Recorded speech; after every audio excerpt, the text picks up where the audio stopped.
Assalamu alaikum and welcome back to another video. My name is Arslan Arif and I am the founder and director of Study Zone Consultants. And Study Zone is all about study visa, visit visa and career counseling.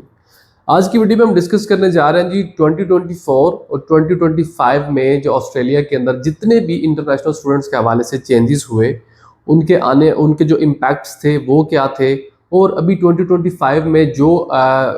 Restrictions या जो इस तरह के उनके decisions हैं वो implement हो चुके हैं, या जो चेंजेस अभी फर्दर आगे आने वाले हैं, जैसा कि फरवरी 1 फरवरी को भी एक चेंज आने वाला है, या उसके ऑनवर्ड अगर कोई प्लानिंग में उनके चेंजेस हैं, तो वो सारे आपके साथ डिस्कस कर दीजिए, ताकि आप अगर 2025 के लिए ऑस्ट्रेलिया के एस्पायरेंट हैं तो आपको यहाँ से जाने से पहले एक क्लियर पिक्चर मिल जाए कि आपके लिए वहाँ पे पहले क्या चेंजेस हो चुके हैं और आगे क्या चेंजेस हो सकते हैं। क्योंकि जो स्टूडेंट ऑलरेडी वहाँ पे जा चुके हैं, अब उनको देख के अपने जो प्लान्स हैं उनको उस तरह नहीं कर सकते। आपको ऑब्वियसली अपनी प्रोफाइल के हिसाब से, अपने टाइम के हिसाब से अपने अपने जो मैनेजमेंट है या प्लानिंग है वो करनी पड़ेगी। वीडियो को स्टार्ट करने से पहले आपसे गुजारिश करूंगा कि अगर अभी तक आपने हमारे चैनल को सब्सक्राइब नहीं किया तो इसको लाजमी कर लें, क्योंकि इस चैनल के ऊपर आपको स्टडी अब्रॉड से रेलेवेंट बेशुमार मटेरियल मिल जाएगा।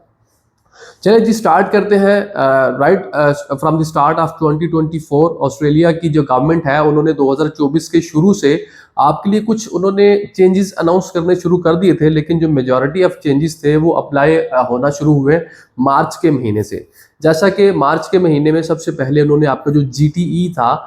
उसको चेंज किया उन्होंने GS के साथ। GTE में क्या होता था कि बेसिकली आपको एक स्टेटमेंट लिख के देनी होती थी कि मैं ये डिग्री क्यों करने जा रहा हूँ,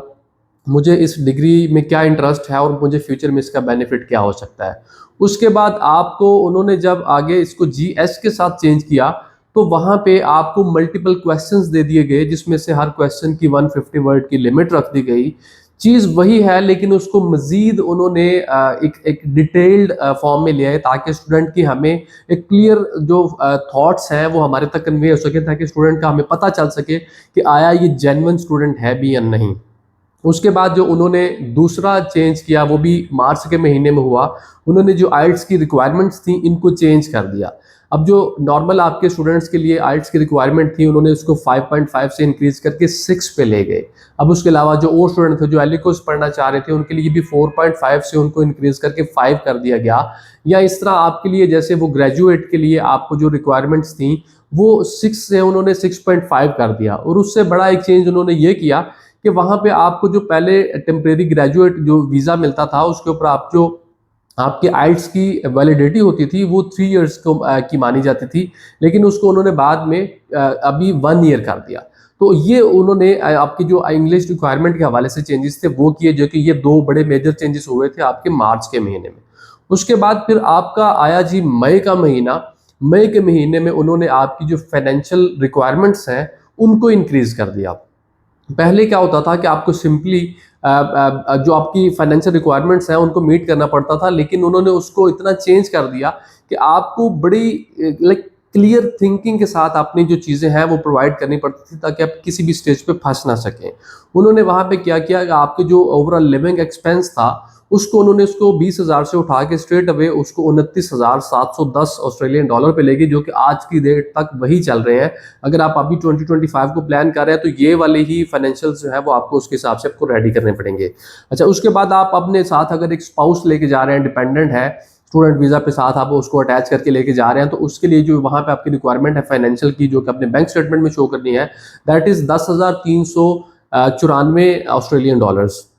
इसके अलावा अगर आपके पास कोई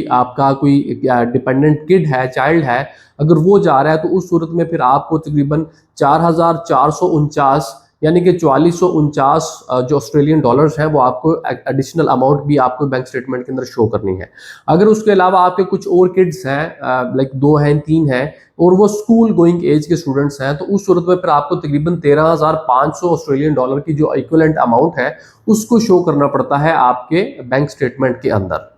अब ये वाला जो चेंज था ये उन्होंने मई के महीने में किया। उसके बाद फिर आ जाता है जी जुलाई का महीना। जुलाई के महीने में उन्होंने दो बड़े चेंजेस किए, जिसमें से सबसे पहला और सबसे बड़ा चेंज था जो कि उन्होंने स्टूडेंट्स के ऊपर एक लाइक काइंड ऑफ एक बम था जो गिराया, वो था जी उनका वीज़ा फीस, जो कि उन्होंने 700 ऑस्ट्रेलियन डॉलर से उठा के 1600 डॉलर्स पे ले गए, जिसमें तकरीबन 125% का इंक्रीज उन्होंने वहाँ पे किया। इसके साथ जो दूसरा बड़ा मेजर चेंज था वो उन्होंने आपकी जितनी भी पोस्ट स्टडी की जो स्ट्रीम्स थी उनको उन्होंने चेंज कर दिया। जैसे कि आपका पोस्ट स्टडी वर्क वीज़ा जो था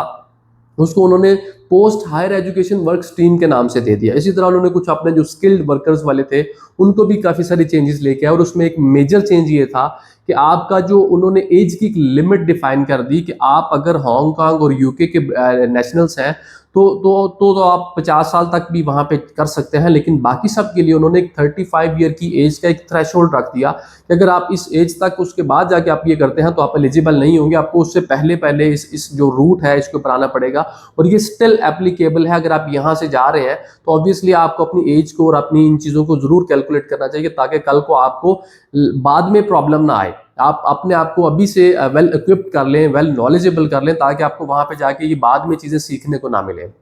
अच्छा, उसके बाद जी जुलाई के बाद स्ट्रेट अवे आ जाते हैं जी दिसंबर पे, जहां पे उन्होंने एक बड़ा मेजर चेंज किया, क्योंकि उससे पहले ये कैपिंग अनाउंस उन्होंने कर दी थी, लेकिन उसका जो एंड रिजल्ट निकला, चूंकि ईयर एंड हुआ तो उसके एंड होने से पहले उनकी लास्ट मीटिंग थी जिसमें वो फ्रूटफुल नहीं रही, उसमें वो डिसीजन जो उन्होंने इंप्लीमेंट करवाना था वो नहीं हो सका। तो अब उनके जो दोबारा मई में इलेक्शंस हैं, हो सकता है वो उसके बाद जाके उसको इंप्लीमेंट करते हैं या नहीं करते, लेकिन चांसेस हैं कि वो शायद उसको इंप्लीमेंट नहीं करेंगे। उससे पहले उनका जो मिनिस्ट्रियल डायरेक्शन 107 था उसको उन्होंने चेंज कर दिया मिनिस्ट्रियल डायरेक्शन 111 के साथ। यानी कि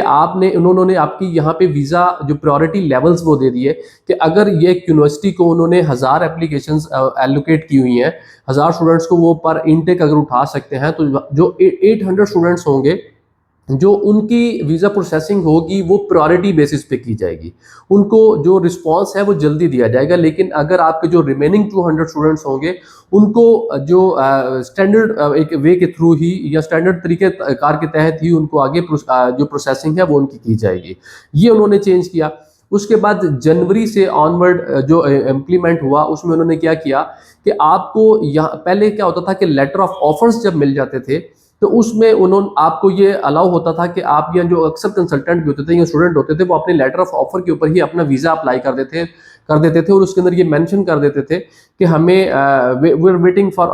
कंफर्मेशन ऑफ एनरोलमेंट, COE जिसको कहते हैं। लेकिन अब उन्होंने ये चीज़ मस्ट कर दी है कि जो भी स्टूडेंट होंगे जब तक उनको COE नहीं मिलेगा तब तक जो है वो अपना वीज़ा अप्लाई नहीं कर सकते। अब उसका बेनिफिट ये होगा कि देखिए जब आपको लेटर ऑफ ऑफर मिल जाता है वो तो मल्टीपल स्टूडेंट्स को मिलता है, लेकिन COE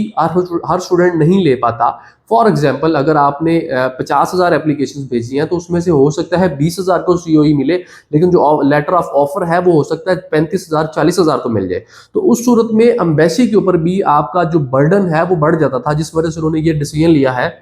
कि अब जो वो स्टूडेंट सिर्फ जिनको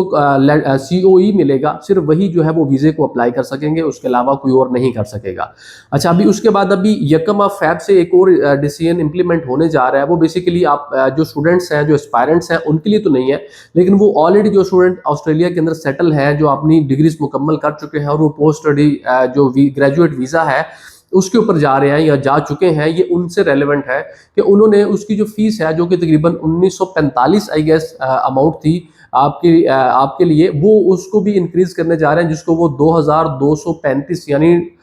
2235 ऑस्ट्रेलियन डॉलर के इक्विवेलेंट उसको करने जा रहे हैं। ये 1 फ़रवरी को इसके ऊपर इम्प्लीमेंट होने जा रहा है। और इसके अलावा भी अभी मल्टीपल चेंजेस हैं, जो कि अभी मई इनटेक में फर्दर आपके मई में उनके इलेक्शंस आ रहे हैं,